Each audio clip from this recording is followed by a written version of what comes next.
Hello students, आज का हम लोग का टॉपिक है सैम्पलिंग। तो पहले हम लोग जानते हैं कि सैम्पलिंग बेसिकली होता क्या है और क्यों यूज़ करते हैं सैम्पलिंग। तो देखिए क्या होता है कि आजकल का जो भी टेक्नोलॉजी है, जो भी डिवाइस है, फॉर एग्जांपल आपका टीवी, मोबाइल फ़ोन, सब चीज़ वो डिजिटल सिग्नल पे ऑपरेट होता है। तो हम लोग के जो आसपास जितनी भी चीज़ें हैं या रियल लाइफ में आप जो भी सिग्नल देखते हो, सुनते हो, महसूस करते हो, वो सारा का सारा होता है एनालॉग, डिजिटल कुछ भी नहीं होता। तो अब वो एनालॉग सिग्नल को मेरे को प्रोसेस करना है इन डिजिटल डिवाइस के अंदर, तो मेरे को उसको डिजिटल फॉर्म में कन्वर्ट करना पड़ता है। ठीक है, तो डिजिटल कोई भी जो एनालॉग सिग्नल है उसको डिजिटल फॉर्म में जब कन्वर्ट करना होता है तो उसके बेसिकली 3 स्टेप्स होते हैं।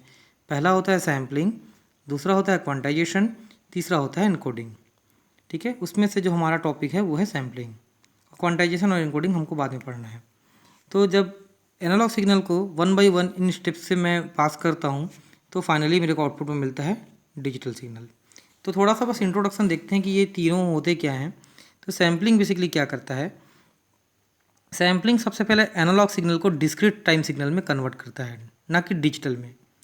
एनालॉग सिग्नल को डिस्क्रीट टाइम सिग्नल में कन्वर्ट करता है। ठीक है, तो अब देखते हैं कैसे। देखिए एनालॉग सिग्नल जो होता है वो कंटिन्यू नेचर का होता है। मान लीजिए ये कोई एनालॉग सिग्नल है जिसकी कोई वैल्यू है, लेट से 0 से लेके वो वेरी कर रही है, इस टाइप से वेरी कर रहा है, 0, 0.1, 2, 3 एंड सो ऑन। इस टाइप से ये सिग्नल वेरी कर रहा है। ये एक एनालॉग सिग्नल है। तो सैम्पलर क्या करेगा, इस सिग्नल का कुछ कुछ ड्यूरेशन पे एक एक वैल्यू लेता जाएगा, एक एक सैंपल लेता जाएगा। फॉर एग्जांपल वो यहाँ पे एक लिया, इस पर्टिकुलर टाइम पे, टाइम t इक्वल टू 0 पे यहाँ पे उसने एक वैल्यू लिया, लेट्स से यहाँ पे वैल्यू आई 0। फिर कुछ टाइम पे उसने एक वैल्यू लिया, वो आई 0.1। फिर उसने कुछ टाइम के बाद वैल्यू लिया, वो आई 0.2। ऐसा करते करते कुछ कुछ अंतराल में, कुछ कुछ ड्यूरेशन में वो वैल्यू ले रहा है। 0 से लेके 0.1 के बीच में कोई वैल्यू को हमने नहीं लिया। हमने 0 लिया, फिर 0.1 लिया, फिर 0.2 लिया, फिर 0.3 लिया, इस टाइप से अलग अलग उसकी वैल्यू ली। ठीक है, 0 से लेके 0.1 के बीच में भी इन्फिनाइट नंबर ऑफ वैल्यूज़ है सिग्नल की। 0.00001, 0.00002, 0.00003, इवन 0 से लेके 0.0000001 के बीच में भी इन्फिनाइट नंबर ऑफ वैल्यू है। तो इतनी सारी वैल्यूज़ हैं, तो हम लोग वो सारी वैल्यू को छोड़ के केवल कुछ कुछ फिक्स ड्यूरेशन पे जो वैल्यूज़ है उसको लेते हैं, कुछ कुछ सैंपल्स उठाते हैं उस सिग्नल का। तो जैसे यहाँ से लिया 0, यहाँ से लिया 0.1, इससे लिया 0.2, 0.3 एंड सो ऑन। इस सिग्नल को जब मैं रिप्रेजेंट करूँगा तो ये सिग्नल कुछ इस टाइप से बनेगा। ठीक है, देखिए ये सिग्नल एनालॉग सिग्नल था पहले, अब सैम्पलिंग होने के बाद ये कुछ सैंपल्स बस उसके रहे, तो ये सिग्नल बीच बीच में ब्रेक हुआ है, तो ये डिस्क्रीट सिग्नल बन गया। तो सैम्पलिंग क्या किया, इस एनालॉग सिग्नल को डिस्क्रीट सिग्नल में कन्वर्ट कर दिया। ठीक है, अब क्वांटाइजेशन क्या करता है, तो क्वांटाइजेशन का मतलब होता है राउंड ऑफ करना। तो जब क्या क्या होता है कि अब जब हम लोग सैंपल्स लेते हैं तो हम लोग एक दो सैंपल्स नहीं लेते, हम लोग 45,000, 50,000, 1 लाख इस टाइप के सैंपल्स लेते हैं। जितने ज़्यादा सैंपल्स रहेंगे उतना बेटर हम लोग का सिग्नल का क्वालिटी होगा। तो जब हम सैंपल्स लेते हैं, बहुत सारे सैंपल्स लेते हैं, तो मान लीजिए ये सैंपल्स हैं, तो काफ़ी सारे सैंपल्स की वैल्यू लगभग लगभग आसपास रहती है।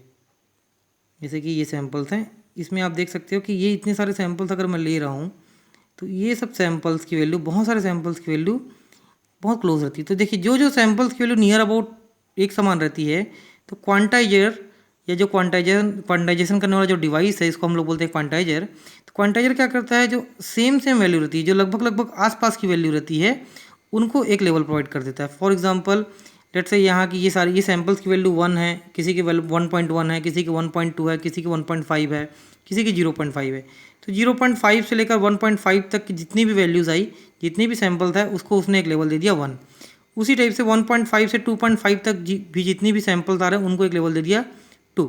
इसी टाइप से आगे वो क्या किया, लेवल देते गया 3, 4।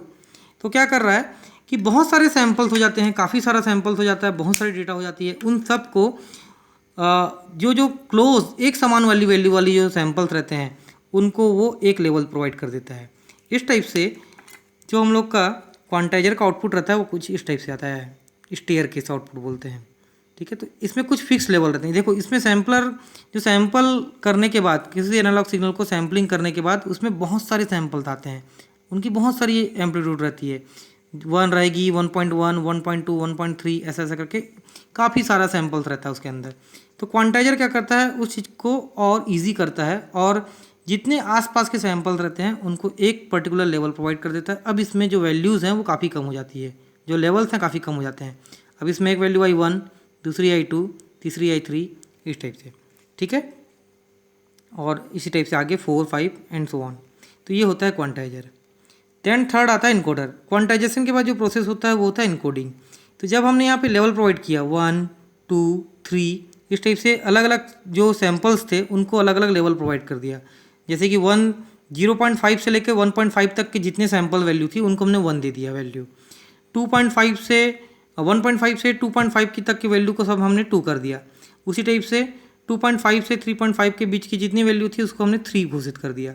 तो इस टाइप से हम लोग क्या कर दिए, अपना जो एम्पलीट्यूड है उनको कम कर दिया। उसमें काफ़ी सारे सैंपल्स आ रहे थे, अब हमारे पास कम लेवल्स हो गए काफ़ी, अब फिक्स लेवल हो गया कुछ 1, 2, 3 इस टाइप से।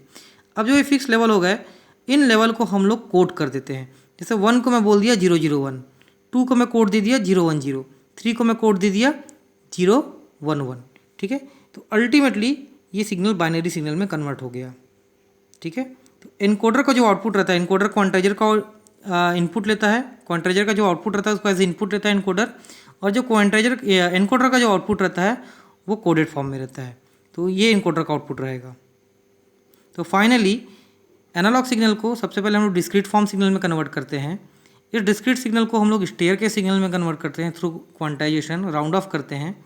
और क्वांटाइजर का जो आउटपुट रहता है उसको मैं देता हूँ इनकोडर में, और इनकोडर इस पर्टिकुलर लेवल्स को एक एक कोड में एक एक कोड प्रोवाइड कर देता है। तो ये सिग्नल कोडेड फॉर्म में आ जाते हैं।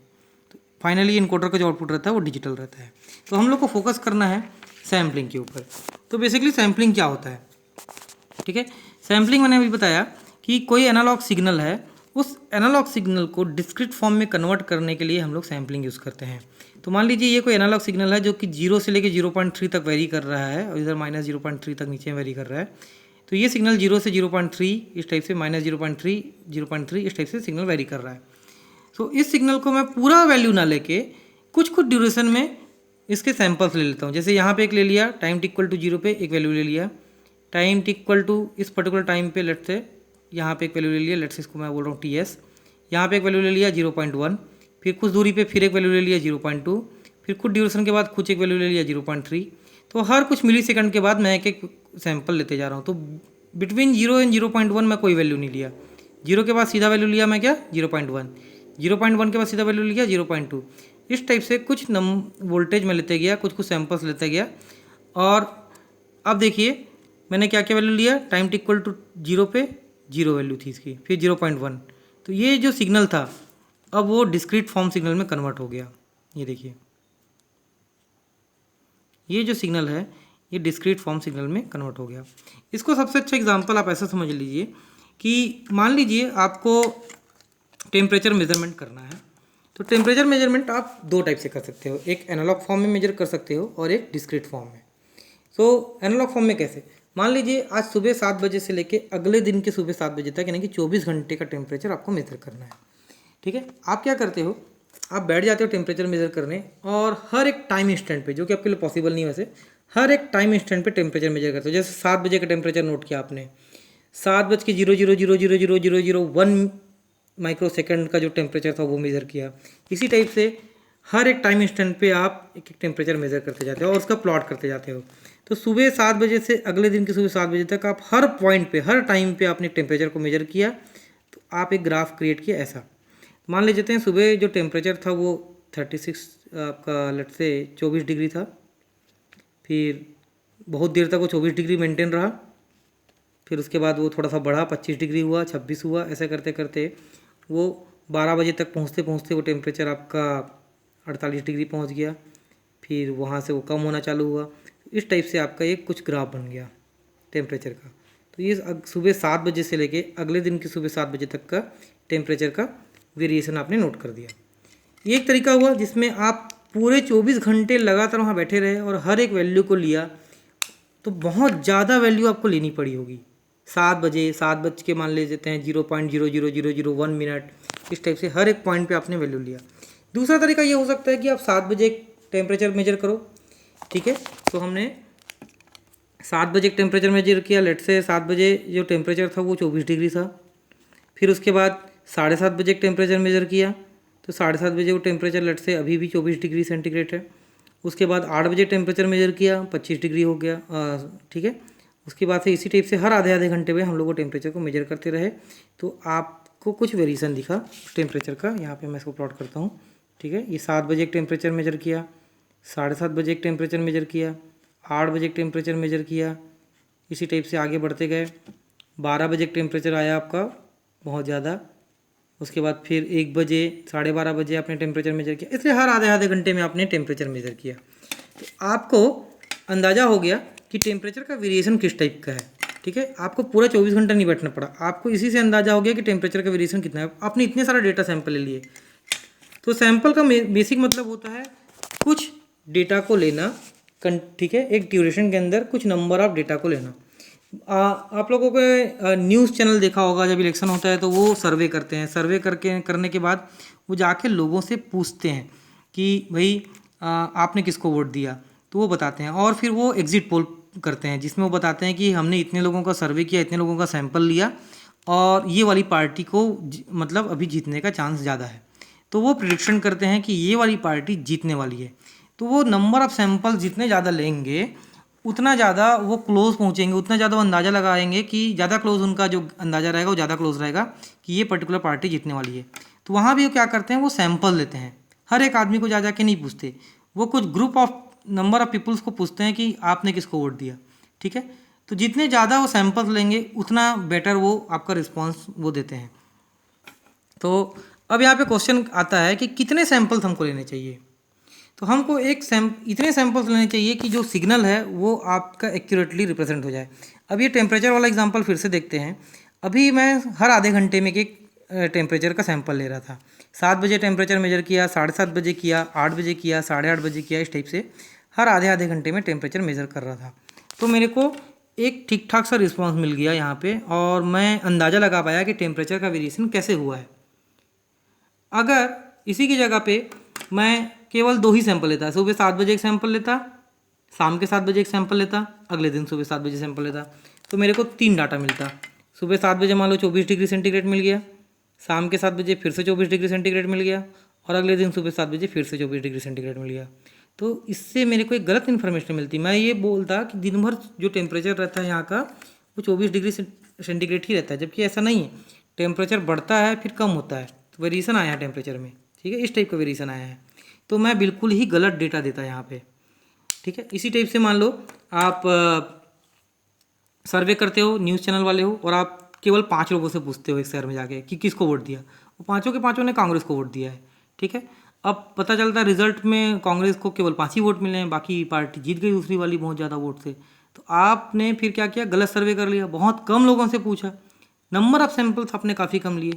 तो यहाँ पे ये चीज़ होती है कि कितने सैंपल्स हमको लेने चाहिए एक सिग्नल का, कितनी वैल्यू, कितने ड्यूरेशन के अंदर वो सैंपल ले लेने चाहिए जिससे कि वो सिग्नल सही तरीके से रिप्रेजेंट हो जाए। फॉर एग्जांपल यहाँ पे देखो, ये एक सिग्नल है, तो यहाँ पे इस सिग्नल की जो फ्रीक्वेंसी है 2 हर्ट्ज़ है, ठीक है। 1 सेकंड में ये 2 साइकिल कंप्लीट करता है। तो मैं अगर 8 सैंपल लेता हूँ तो ये सिग्नल को मैं ठीक ठाक तरीके से रिप्रेजेंट कर पा रहा हूँ। यहाँ पे देखिए ये 8 सैंपल लिया है, तो यहाँ पे सिग्नल रिप्रेजेंट हो पा रहा है। अगर किसका केवल मैं 2 ही सैंपल लेता हूँ, तो 2 सैंपल मान लीजिए, मैंने यहाँ का एक सैंपल, इस पॉइंट का, और इस पॉइंट का एक सैंपल लिया, तो ये सिग्नल ऐसा दिखेगा। अब ये सिग्नल क्या है, आप नहीं बता सकते कि सिग्नल क्या है। कोई बोलेगा ये सिग्नल एक डीसी लाइन है इन दोनों को मिला के, ठीक है। कोई बोलेगा ये सिग्नल ऐसा नेचर का है, तो कुछ भी हो सकता है सिग्नल। तो नंबर ऑफ़ सैंपल्स कम होने से हम नहीं बता सकते कि एक्चुअल वो सिग्नल कैसा रहेगा, या हम उस सिग्नल को वापस रिकंस्ट्रक्ट नहीं कर सकते हैं, ठीक है। तो अब क्वेश्चन आता है कि कितने सैंपल लेने चाहिए, ये कैसे पता चले, अंदाज़ा तो नहीं लगा सकते हर बार। इसके लिए आता है सैम्पलिंग थ्योरम, ठीक है। सैम्पलिंग थ्योरम हमको बताता है कि कितने सैंपल्स हमको लेने चाहिए।